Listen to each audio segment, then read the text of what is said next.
voilà donc leçon bi nii en fait lii rek laaj doon laaj déjà en fait mu nekk loo xam ne aussi c'est extrêmement important parce que xam nga exercice aussi daa bokk ci loo xamante ne nii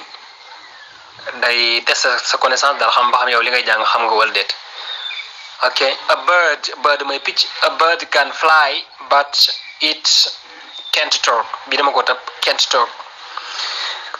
ok bi kenn la kent gi dama ko tëb maanaam picc mën naa naaw quoi a bird can fly mooy picc mën naa naaw but it can't talk waaye mënta wax I couldn't come because I was busy mënu moon a ñëw parce que dama jàppoon Isa could play football when he was young mooy Isa mënoon na football bi mu nekkee jeune bi mu nekkee ndaw I can speak French and English now léegi mën na ma wax français ak anglais léegi lii ab question la could you speak could your brother speak English when he was in the Gambia dama ko taw ko am na could your brother speak English when he was in the Gambia ndax sa frère mën na wax anglais bi mu nekkee Gambia nga ne yes he could waaw mënoon na ko wala nga ne no he couldn't déedéet mënu ko woon voilà